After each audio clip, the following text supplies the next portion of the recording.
All right, guys. In this video, I'm going to talk about were you or are you her boyfriend?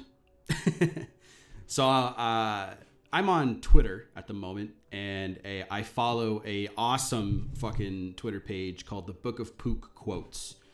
Go on Twitter if you guys have a Twitter account and follow this page. It is fire. So where I got this a video idea from was the tweet itself says many women will not dump one boyfriend until they have a grip on the next. These women would rather be with boyfriend than to be single. I think he meant whatever. It doesn't matter what the fuck he meant. You guys get the idea. So this just like stuff like this will spark me to make a video because it is such a common thing for dudes to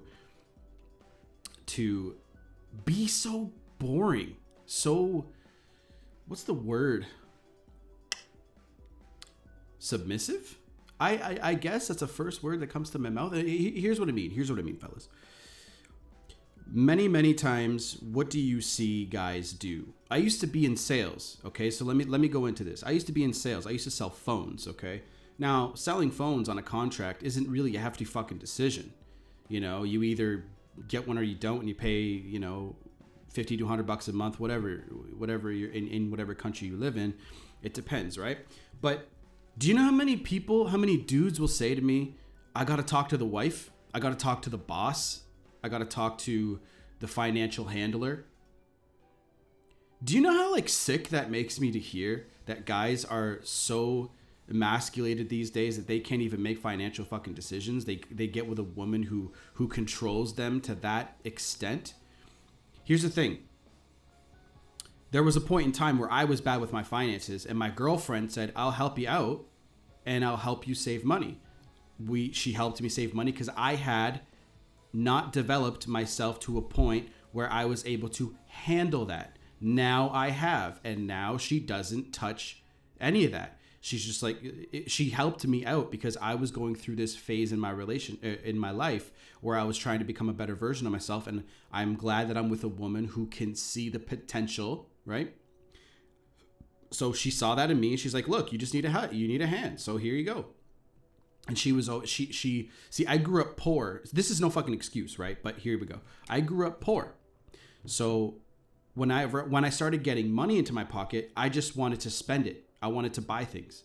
I didn't have a financial education. I did not have the discipline to put goals in place to save money. So now what I do is I say, okay, say for example, this is when I first started, where I would do this. I would say, okay, I have $1,000 now. Let's make it 3,000 or 5,000. And then I would put the money away, and then I would live still below the means and pay the bills with almost barely even being able to make it, even though that $1,000 was there. And then I would say, okay, I'll make it to 5,000. I'll make it to 10,000. You know what I mean? So you got to put those goals into play. And once you get momentum going, you're going to be all right. So there's a little tip for you guys if you guys are having trouble saving some money. So I know this we'll get back to the topic, I promise. So that's the whole thing. Guys let themselves get into these positions where they let the girlfriends take control, and then now look at the relationship dynamic. It's so backwards. You get to the point where she's now the man. She's now the leader. And for a woman to be the most submissive woman she can be in a relationship, which most masculine men and most dominant men want, there's nothing sexier than a very submissive woman who just wants you to take the lead. It's almost like men are afraid to take the lead now. Men are almost afraid to push back and be like, look, I'm going to get what I want and do what I want regardless of what the fuck you say. Now, it sounds kind of like a game. This is going to sound like a game to some girls and some guys who are listening to this. But look, it's all about frame, right? You should be able to discipline and control yourself like I did. I learned how to do that, and I'm better now for it. But it's all about frame. I took that power back once I was disciplined enough, and she knows. She looked at me and she's like, I already know what you're capable of doing. Go become that. And that is that's the dynamic. And you guys can take that power back. You're just afraid to lose your wife. You're afraid to lose your girlfriend. You're afraid to stand up to her and be like, look, this is the way that it's going to be. And if you don't want it to be this way, there's the road. There's the door. Don't let it hit you on the way out. You don't have to be so extreme, right? But she has to also know that you have options. She has to know that you are able to take charge and get whatever the fuck you want. And this is what I'm talking about, a borefriend, right? So that's what sparked the idea for this video. It could mean something else to you guys, but are you boring? And here's the thing about boredom. So I think depression comes from boredom. And sadness comes from being bored, no excitement. Now, I'm not saying things need to be bad in your relationship to be exciting, but excitement comes from just not knowing, breaking monotony, stirring the pot a little bit. So girls will do this when your relationship is going a little too good. When your relationship is just flourishing and things have been good for a little while and you guys haven't really had any, any stir-ups, what they'll do is they'll test you a little bit and they'll be like, yeah, I'm going to pull back a little bit this week and I'm not going to message him as much. What should you do? The exact same fucking thing. Mirror her actions. Be stronger than she is. Throw a little bit of... No woman wants to be with a fucking man who's boring. They would rather be... And this is where the whole bad boy thing comes into play. It's not that chicks dig bad boys necessarily. They just dig men who can't be controlled, fellas. Okay? They don't want a man who sits here and just takes every little order she throws at him and so, okay, you know what? Yeah, all right, babe. Yeah. I'll every single little detail, every single thing I want to. I'll make sure that you get to make that decision. That's not a fucking man. That's a woman. Why would she want to be with you? Why would she want to be with that? I used to be like that, fellas. I used to be that guy when I was in high school, when I was a young buck and didn't know shit. When I was so conditioned that I didn't even realize that it was a bad thing. I smothered my girlfriend at the time. I learned quickly that you need to give space. You need to act manly. You need to focus on yourself. And this is when they find you the most attractive, is when you focus on your own growth, your own path, your own mission, your own purpose.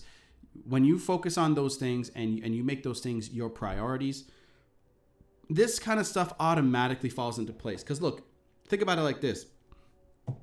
You say you focus on your 4 pillars, right? This is what I talk about. This is probably what my book title is going to be. But you focus on your 4 pillars: your health, your wealth, your personal development, and your relationships. You focus on your 4 pillars first. And then say your woman's number 5.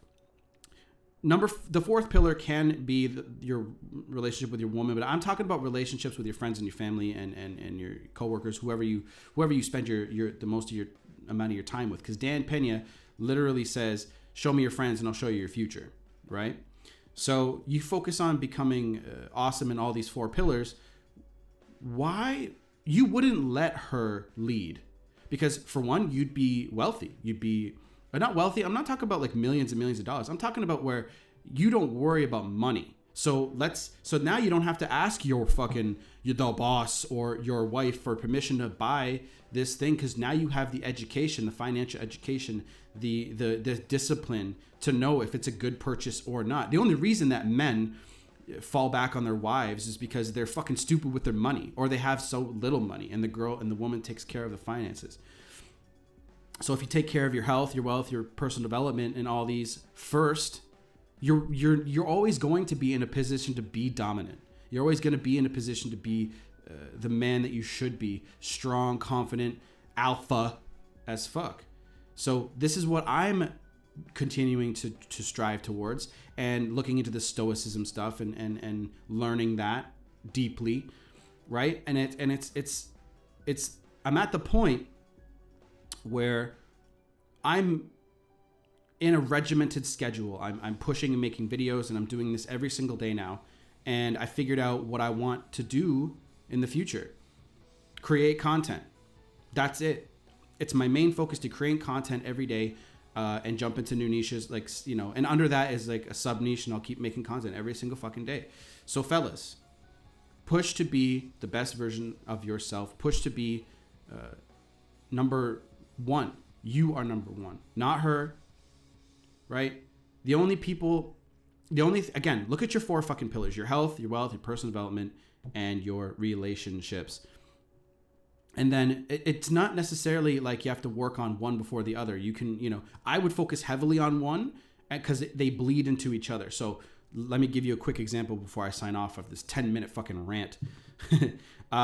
If you focus on your wealth first, for example, right, heavily, your health, especially if you're a young guy, your health can sort of go on the back burner. And I know this is not the best thing for me to say. I get it. But your health, you can kind of get away with not focusing on your health for a while. But what you can do after that is you can buy your freedom to focus on your health. If you are working 12-hour shifts, then you're wealthy enough because you say you work 12-hour shifts, you work on your business for the next 6 hours, you go back to bed, you do it all again and again and again and again until your side hustle becomes your main source of income.